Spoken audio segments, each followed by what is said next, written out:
have plenty of time for question and discussion. What I'd like to suggest is that Dietrich just take over. And yeah, if not 10, yeah, we don't need another mediator here. So please. How would you, what would be your opinions or comments about this group ISO that we're seeing so much in the news? Where do they fit in this construction as far as individualism and collectivity? The first thing when I'm asked about ISIS, I start is not predicated on my, let's say, work as a scholar in Islam, but of 15 years of conflict and war research, and I always, or I'm convinced to understand at first how the phenomenon developed. An old article of Charles Tilly, the historian Charles Tilly, State Formation as Organized Crime, is very helpful. The idea that in a situation of almost full breakdown of any kind of order, protection rackets seize the opportunities of the moment and build up a sort of security and danger at the very same time. They provide both. And now ISIS had the chance certainly also to get enormously quickly material resources and control over territory and people. I think, whether we like that or not, this is indeed a sort of state formation process in its very first stadium. When now religion, certainly there is the idea, you take with the Caliphate a religious institution which gives you, at least amongst some people, a sort of political legitimacy.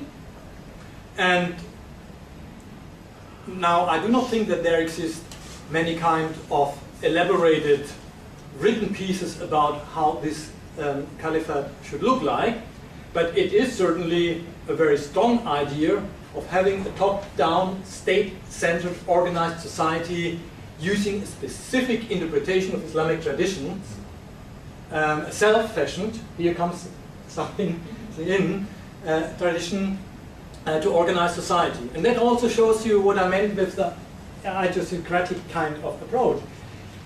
What is quite a very specifically modern phenomenon is that the Islamic traditions are not interpreted by those who had over centuries the monopoly of interpretation, the ulama, but by a kind of self-installed people who have not the religious erudition actually, which previously was supposed to have.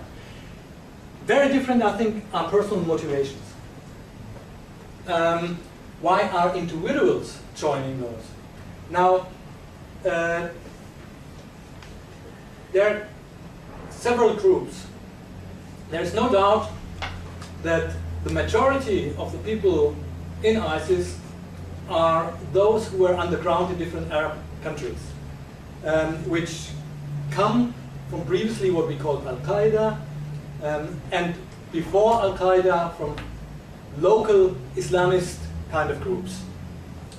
It's surprising to hear, for example, that the number of Moroccan far to the west is the highest number amongst the Arab jihadis in this group. I cannot prove that, and I sometimes also have my doubts when reading this is journalist evidence, and it's dangerous to build on it. You have completely different attitudes. For example, recently a German jihadist made a suicide attack in Baghdad and killed 50 people. I think the motivation behind this young German is very different from probably an Iraqi committing such an act, where we know that in desperate economic situations, young men feel responsible for larger families and they get paid for killing themselves and killing others.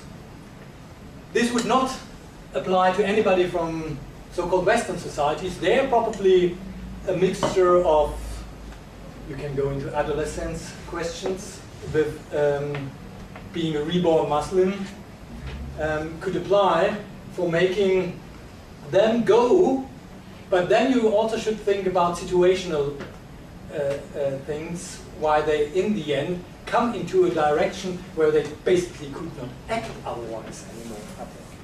So it's a very complex situation. It is not explicable without relating it to Islam, but I would rather say Islam is the dependent and not the independent variable in trying to understand the phenomenon.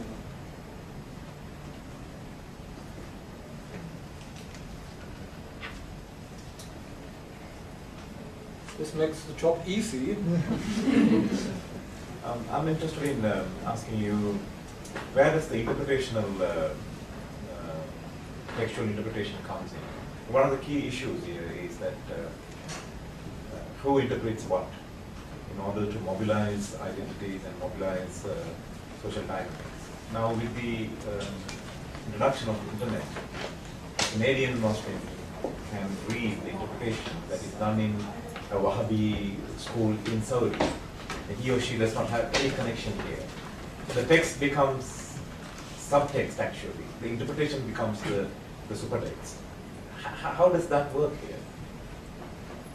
That works basically. Well, now, when you say here, you probably ask with the informants in our groups, because it works differently in different phenomena. And these informants in our group, they pretty much use the internet, Okay. and use also partly primary sources, the Quran, and those who are more educated and refer also to Bukhari and Muslim, Right. the Hadith stuff. But what they do, they eclectically and from their own perspective interpret it often. And then they combine it with other ethical normative ideas they have. Like Hanin said, I think we have to live pluralistic with each other. We do not need to have a homogenetic idea of what Islam is. And then now comes the Prophet. The Prophet is the model for that.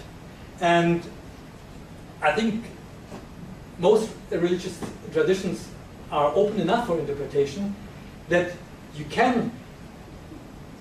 these people try to find a way to be a morally integer subject based on religion, but in combining it with many other. And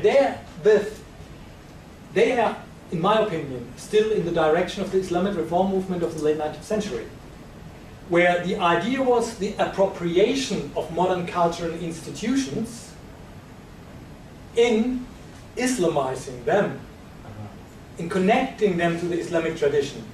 But in Muhammad Abdu, he would go mad when he would see what happens in the internet, who now delivers these kind of interpretations, and who speaks. And it's not just the Wahhabis, it's all these kind of imams, nobody knows where they are sitting and whom they are. There's a complete erosion of the monopoly of interpretation, and these kids pick and choose what they find.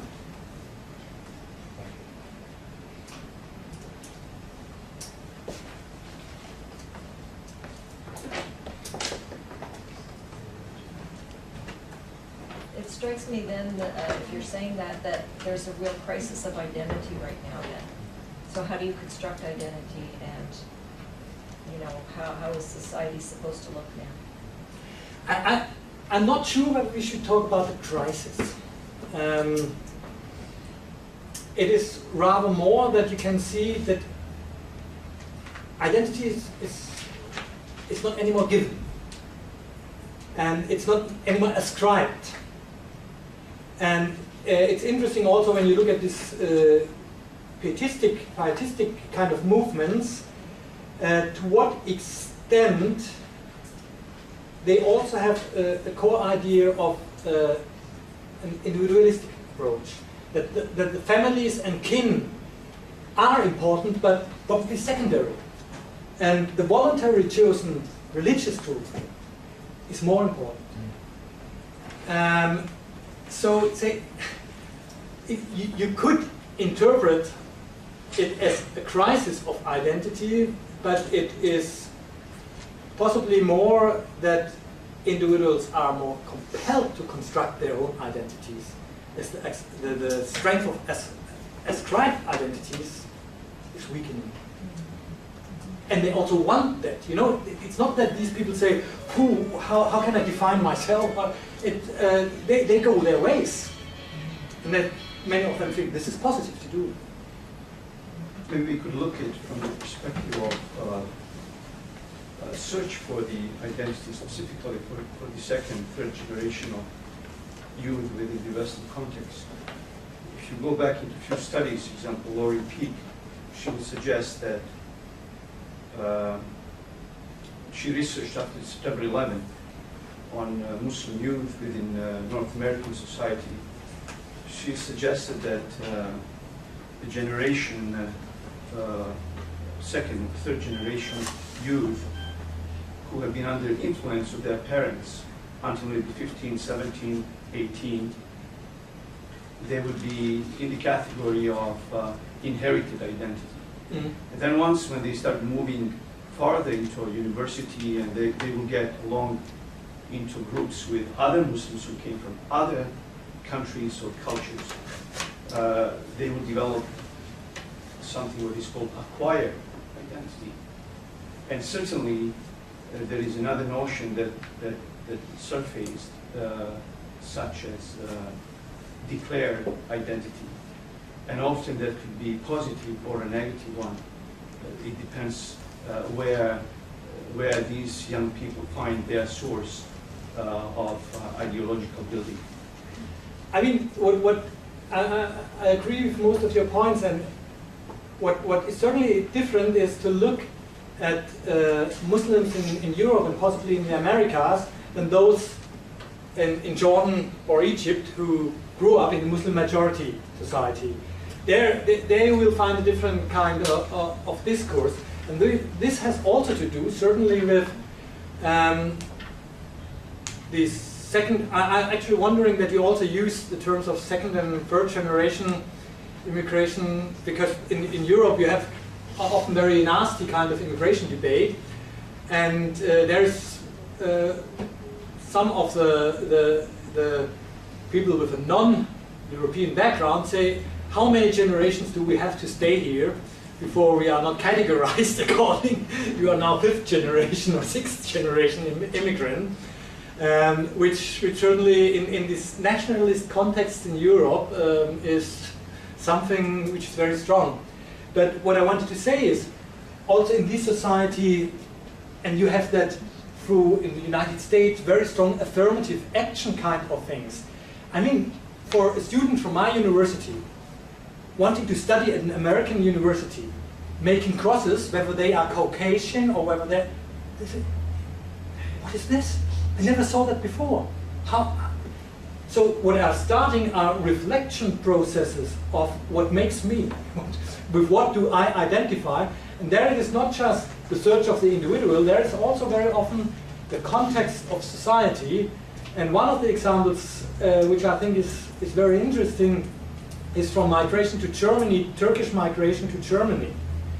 This was started as a state-orchestrated enterprise after the coup in 1960 in order to get rid of the high unemployment and socioeconomic problematic, which I think Sisi would be happy if he could do that in Egypt today, to send just thousands of younger people and to work at other places, but he cannot do that anymore. But that was the Turkish government, the military officers actually started in the 1960s Turkey. Now to Germany there only came Turks.